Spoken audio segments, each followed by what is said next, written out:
If you've been in education, you probably know this. There's a small percentage of children who actually learn better on Common Core. It's a small percentage. But that should be a tool for a teacher.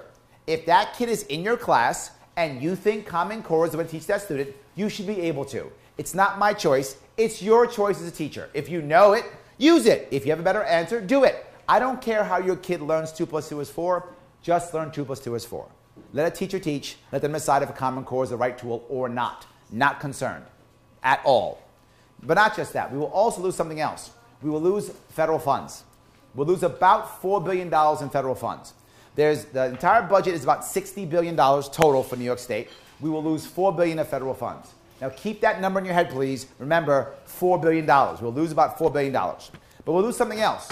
We'll lose all the strings attached to those $4 billion. And there are lots of strings attached to those $4 billion. How do I know that? Because there are a bunch of administrators all over the place because of them.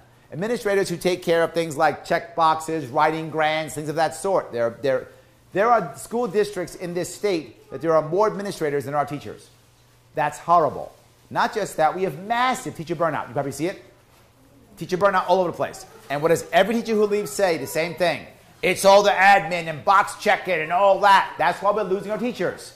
Burnout is horrible, and that's partly heavily because of administration. So, not just that. We get better teachers, teachers will stay, teachers will teach, but on top of this,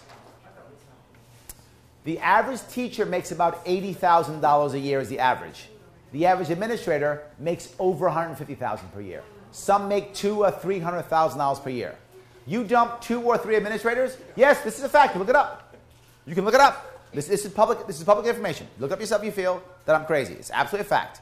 You dump 2 or 3 administrators, you've hired more teachers. You've given them raises. You've you've bought more computers or books or whatever's required.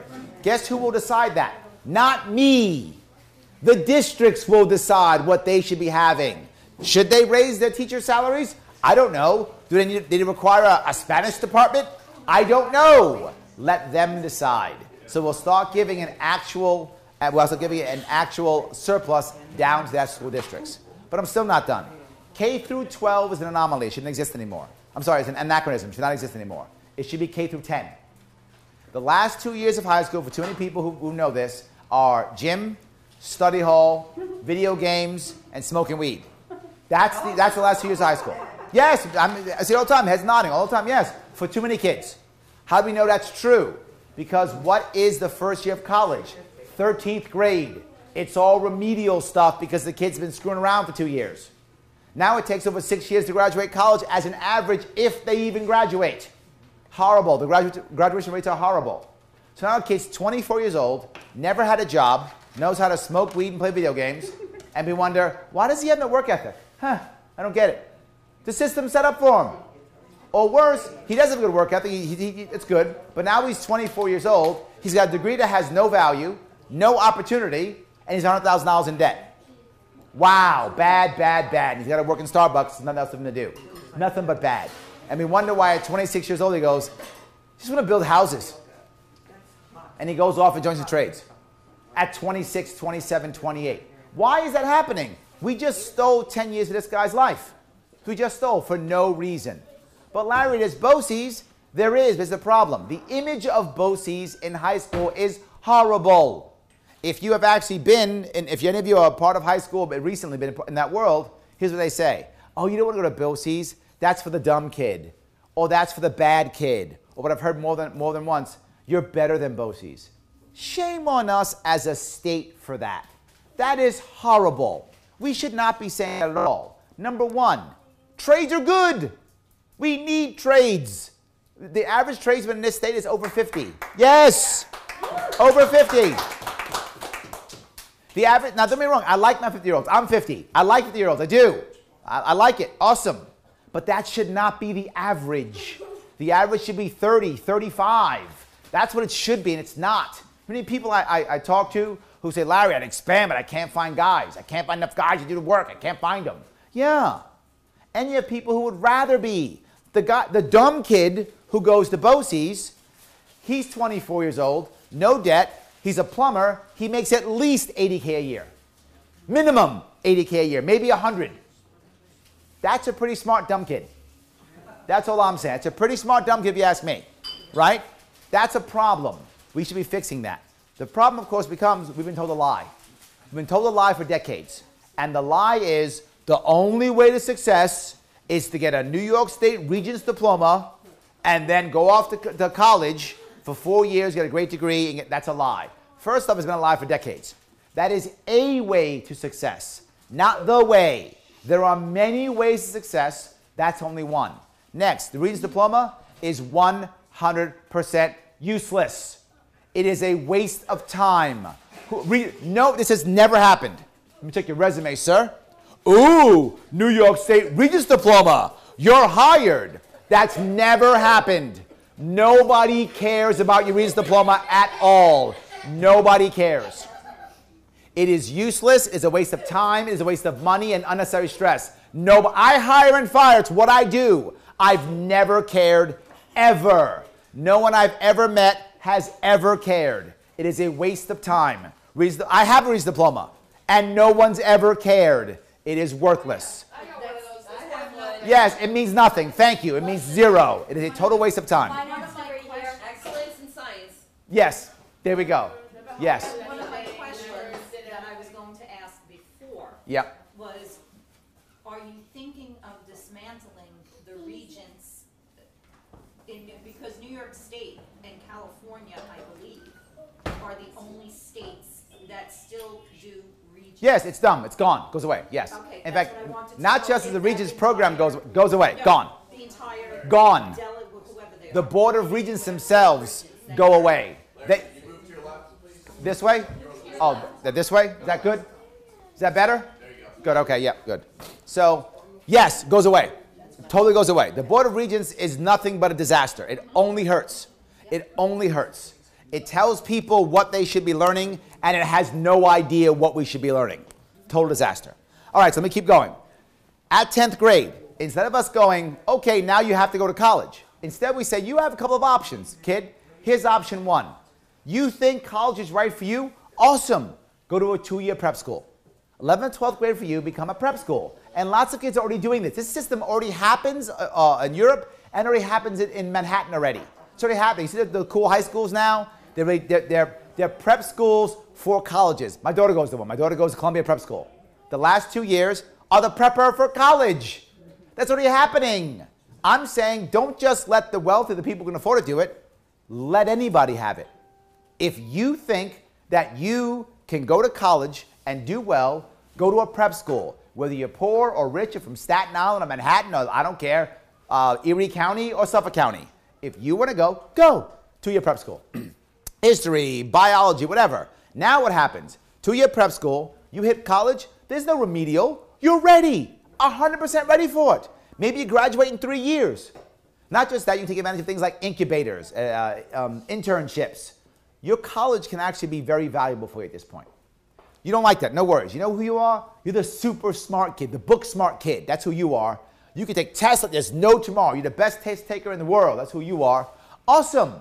Take your SATs at 16. Why are you going to be bored in high school? Go to college right away. Yeah. Take your SATs, take 2 years, go to college. Get an associate's degree. Go. That's not you. You don't like any of that school stuff. Great. Go to trade school. Become a plumber, become a mechanic, become an HVAC guy or gal. Go do it. Love it. 2 years, depending on what you're doing, you either have a license or you're ready for an apprenticeship at 18. You can get out in the world and start working. Ready to go. You don't like any of those things. I got an idea. Go to work. Go get a job. I worked at 16. Lots of people work at 16. Go work at 16. Get a work ethic now. Understand what it means to have a boss. Understand that when your boss says show up at 8, that does not mean 9:30. That means 7:45. Get a work ethic. Also, pay taxes. Look at your slip and go, I make 15 bucks an hour. No, I don't. Government takes 5. I make 10 bucks an hour, right? Learn that at 16. This is what I want. How many people have told me, Larry, I would hire anybody with a work ethic. Anybody with a work ethic. Not anybody with a 10-year experience or anybody with a Regents degree. Not that. Anybody with a work ethic. I met a guy, he told me this. He said, Larry, my interviewing is very simple. I tell the guy to show up at 8 o'clock. I open the door at 8 o'clock. If he's there, he's hired. That's how hard it is for him to find people who can show up on time. That's how hard it is. He said, that's his whole interview. Be there at 8 in the morning. Open the door. You're there. You're hired. Done. That's what he does. That's how bad it is. So get a job. I'm okay with that. Here's the issue. But Larry, how do you pay for this? How do you pay for this? It's a great question. Let me tell you how you pay for it right now. When I was in the Marine Corps, I got out. And when I got out, I had a GI Bill. The GI Bill said, if you get X number of dollars and a certain number of years to use it. I forgot what it was back then. This is 25 years ago. I don't remember what it was. So that's what you had. Same thing. Each of our kids gets one too. Our kids gets one too. They get $20,000 and 7 years to use it. So they get 20K, 7 years to use it. Good luck. Here's what I promise you is going to happen. A bunch of 2-year prep schools are going to pop up. Guess how much they cost for 2 years? $20,000. Yes, do, my friend. $20,000. Why? Because guaranteed government money. Why am I giving them money? Because our Constitution says we must pay for education 1 through 12. We must. So we're gonna. We're gonna. $20,000. Prep schools will pop up. Trade schools will pop up.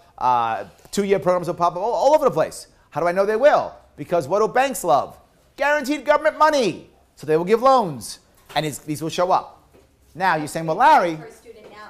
I'm sorry? How much do we pay per student? Yes, per student right now we pay about $22,000, $23,000 per student now. His Majesty, by the way, King Andrew II, he is very proud of this, that we spend the most in the country.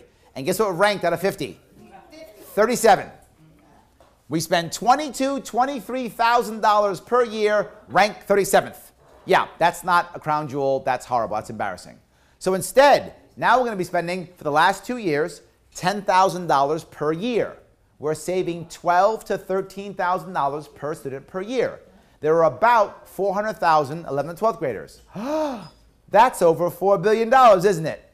Bingo. Yes, we will have saved all the money we lose in federal funds, plus have a surplus because administrators are gone with every single district, and on top of it, better service, happier kids, happier teachers, happier parents. How do I know that? Imagine if you're a teacher, 11th or 12th grade, every one of your students wants to be there.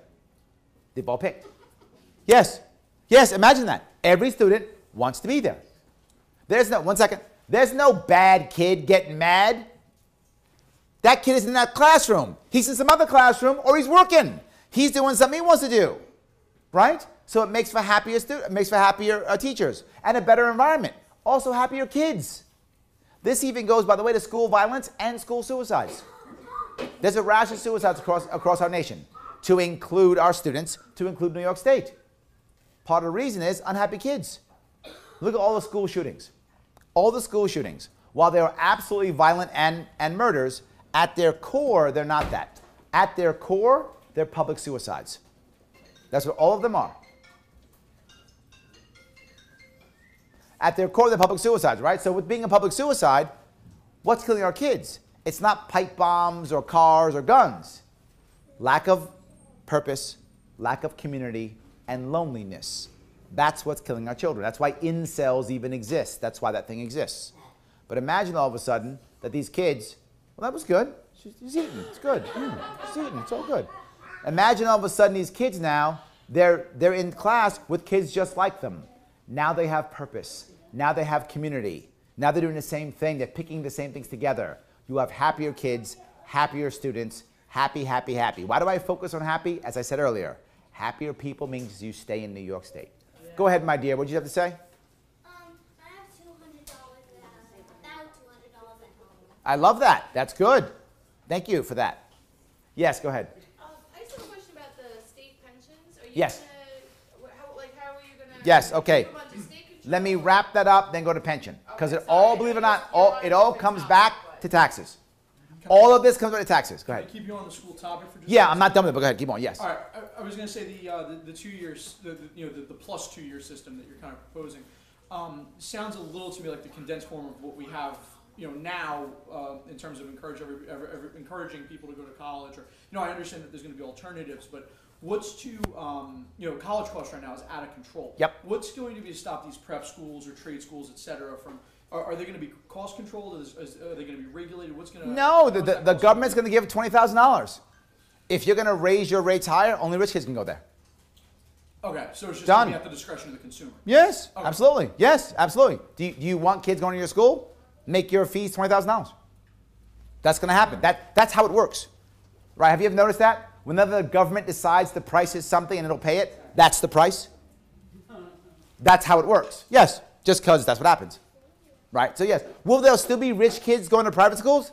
There are now. That's not going to stop. Right? Rich kids will go to rich schools no matter what we do. And I'm okay with that. They're rich, that's what happens. What I'm saying is right now, kids who aren't rich, and you know it, if you have a kid, you know this. It's a two-tiered system. If you can afford tutors, your kids do well. If you can't, they struggle. That's how it works now. I want to stop that. I think what I was alluding to is more that I think the price of college is artificially high because of the government, Agreed. interference. Yes, That's more what I was. Yes, but that's a federal issue I can't really touch. Okay. That's a federal. The federal government has decided that free college is the answer. It's not. But that's the federal government. So yeah, I can't touch that. Okay, But can I advocate against it? Absolutely, it's a terrible idea. But I can't stop that. Did I answer your question? Yeah. Awesome. Okay. So let me go back down to the funding of the schools real fast. Then I'll go pension. Then I'll go you. Is that okay? I'll go in that order. Funding of the schools. School. Oh, schools. Go ahead. Yes, go ahead. My son graduated from Farrell, okay? Enlist him in Apex, welding. Okay, we're signing our life away, Yep. federal student loan. In walks a kid that just got out on parole, hands him the papers. He got a free ride. Why do you get a free ride? The guy said, he goes, no, he's not paying. He got a free Oh, was he ride. state sponsored? Is that true? If you're coming off of parole, Yeah, they had to or go. coming out of jail, sometimes Yeah. the state does sponsor them Yeah, to the isn't that trade nice? schools Yeah. to give them a second chance, basically. Well, let them have a loan. He Yeah, got a freaking well- job, sorry. They're trying to. So what you really were talking about was prison reform. All right, I'll cover prison reform too. Good, okay. So let me finish this. I'll then go to pensions. I'll then go prison reform. Because I have an answer for that too. I have a plan for everything. You thought I was teasing. I'm not teasing. Yes, so I'll finish schools. I'll then go pension. And then we'll go prison reform. And then you have one after that. Good, okay, no worries. All right, so finishing schools. Now how do you pay for this in general? I want to get rid of all school tax. Right, I want to get rid of all, you get rid of school tax, massive decrease in property taxes, right? Yeah. Massive, right? But I can't do that. Yeah, so you can clap for that if you want to. Go ahead, please clap. I love that, yes. Love it, yeah. Love it. Awesome. So yes, how do we do that? Over time, we begin to make it to where all I do is this. You have how many kids in your district? Okay, multiply that by a flat dollars, maybe $12,000, $13,000. There's your check. Enjoy. That's it. No grant rights, no grant writing, no petitioning the state for more money, no petitioning the federal government for any money, unless you want to. Your option, if you want to, you can. The state's giving you nothing. If you want to go back to get federal stuff, you can buy your district if you want to, but it's just going to add strings anyway. With that, and all of a sudden a surplus, you can make a lot of good things happen within your district. But here's the most important piece here. The money's the same no matter what. No more formula to decide who gets what. Doesn't matter what the school testing is. No, you have more control locally, but something else happens here too. No more, you happen to have a construction company that builds football fields, and you gave me $40,000 in my campaign, so you know what your district needs? Football field. So let me give you money so you can have him make the football. That happens all the time, guys. You know it. Happens all the time. That goes away. The corruption part goes away. But more importantly, right now in a school district, if you don't spend your money, what happens to your money? You lose it. What idiot thought that was a good idea? Wow. Well, my plan, you just keep it. Roll over. Yes, you roll over. So guess when you buy a new football field? When you need a new football field. Not when my friend decides he's short on funds this year, right? You get it when you want to. It'll change the entire thing. It will by default push pricing down, encourage saving, not spending.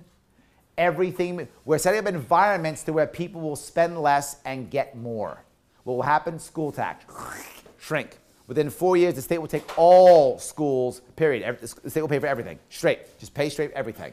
And you'll see tax go right down right away. Everything will get cheaper. Now, did I answer your question on taxes? Yes, you did. Good. But I do have one thing Please. to ask, and I'm sorry, we'll get to pension. Yes, go ahead, yeah. I am a former teacher, Ah, so you know. okay, New York City Public Schools. the New York City system does not fund the same way that New York State or Long Island funds upstate or New York. Which is why New York City has an $85 billion budget is why. New York City has a budget equivalent to Florida. So my question is, I understand about the property taxes in other areas as far as school taxes go. But in New York City, that, I guess what I'm trying to ask is how it will affect New York City itself. Yes, no, get me wrong. We are paying school tax in New York City. No, we are paying school tax in New York City. I get, but not to the same extent as outside. I get it. So it's still going to affect New York City. It's not as much. Okay. It's still going to be less taxes in general. So, and it's still going to be better school system in general. But you're right. Outside New York City, you'll have a deeper tax cut. That's true. But you don't have a tax cut. Okay. Yeah. Did I answer your question? Yes. Great. Now let me move to the next one, which is pensions. People have been people have said, Larry Sharpe's trying to destroy the pensions. I hear it all the time. Larry Sharpe's trying to get rid of all the pensions. It is exactly the opposite. Let me say it again. It's the opposite. What people don't realize is there's a bomb right now sitting inside our budget. And I've been talking about this bomb for a year. I've been talking about this bomb, this pension bomb. Right now our budget is about $170 billion. The pension that we pay in pensions is about 15% of that budget and getting bigger. People say the same thing. But Larry, the pension fund is fine. It is. The pension fund and our budget are two separate entities. The pension fund is doing pretty well. Most upstate funds are very well funded. Some of the city ones are a disaster. It's true. Some are bad. And New York City people are paying taxes for that. But that's the issue. Our taxes are feeding the fund. So of course the fund is doing well. We're putting 15% of our budget of a $170 billion budget into it every year. Of course it's doing well. What happens when the budget becomes too bloated and now it's 40% of $190 billion or 40% of a $200 billion? At one point we can't pay it anymore. That's when this begins to suffer. Right now it doesn't. You're right. But it will eventually. It's just getting bigger and bigger and bigger. But Larry here all the time, doesn't matter, Larry. It's in the Constitution. They have to pay. Yeah, when there's no money, you don't get anything. I don't care if the Constitution says whatever it says. Look at Detroit. Look at Venezuela. Look at Puerto Rico. They all had rules too. And they all went away. And right now, I've been talking about this literally for 8 months or 9 months or 10 months. Just recently, if you have a chance, check out Frontline. Frontline did a 1-hour special specifically on this bomb in Kentucky right now going off. Right now going off. John Stiles did a 10-minute thing on it. I think it was at Kentucky or maybe some other state. The bomb going off. What's happening in Kentucky right now is the governor has gone so far they can't fund it at all anymore. So they're not doing this. Your new pension is this. Done. Like it or you get nothing.